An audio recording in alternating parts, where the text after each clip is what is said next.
monde s'est mis à cuisiner le riz comme ça après avoir vu cette idée géniale. Je vais ajouter 300 g de gombo dans cette casserole avec 2 tasses de riz. J'utilise de l'eau chaude pour la cuisson. Je vais couvrir et laisser cuire pendant 15 minutes. Une fois le temps écoulé, je retire le gombo et je le mets dans un autre récipient. Ensuite, on coupe comme je le fais ici. Il faut que ça soit en petits morceaux. Et avant que j'oublie, dis-moi de quelle ville tu nous regardes pour que je puisse t'envoyer un petit coucou spécial. Le bisou du jour va à Élodie Mercier de Clermont-Ferrand. Je suis super content que tu apprécies nos recettes. Une fois découpé, ça donne ça. Tu vas voir, c'est vraiment facile à faire. Dans une poêle, j'ajoute de l'huile d'olive, puis un oignon coupé. Ensuite, 50 g de pimente malakita et 3 gousses d'ail émincées. Je mélange bien pour que tout s'intègre. Je suis sûre que cette recette va devenir un classique chez toi. Impossible d'en faire qu'une fois. Et si tu l'as fait chez toi, n'hésite pas à m'envoyer une photo du résultat, j'adorerais voir ça. Je vais remettre le gombo dans la poêle et continuer à mélanger. Souviens-toi, ces astuces détaillées, tu ne les trouves qu'ici, avec moi. Tu connais un autre ingrédient qui se marierait bien avec cette recette?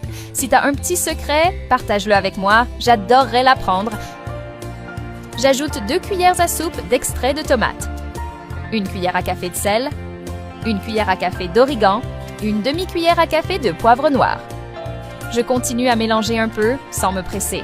Le secret, c'est vraiment la combinaison des ingrédients que j'ai utilisés. Si toi aussi tu respectes bien les quantités, ça va être parfait, comme le mien. J'ajoute 1/4 de tasse d'eau pour bien mélanger tout ça. Tu vas voir comme c'est simple, même si tu n'as pas trop l'habitude de cuisiner. En plus d'être super bon, visuellement c'est hyper appétissant. Et l'odeur est incroyable. Tes voisins vont vouloir savoir ce que tu prépares. Après avoir bien tout mélangé, voilà à quoi ça ressemble. C'est parfait. Je sers dans une assiette. Chaque ingrédient a été choisi pour son goût et ses bienfaits nutritionnels. Parfait pour ceux qui veulent manger équilibré sans renoncer au plaisir. Je vais le servir avec le riz qu'on a préparé au début. Regarde-moi cette assiette incroyable! Maintenant que tu sais faire ce super dîner, tu peux surprendre ta famille. Je vais ajouter du persil selon le goût. En quelques minutes, tu as un repas délicieux prêt à être servi. Idéal pour ces jours où on veut bien manger sans se prendre la tête.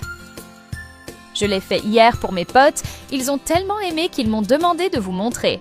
J'ai appris cette recette quand j'étais jeune et à chaque fois que je la fais, il n'en reste pas une miette. C'est tellement bon que ça part à toute vitesse. Tu vois comme c'est fou? La préparation est simple, mais le résultat est digne d'un chef.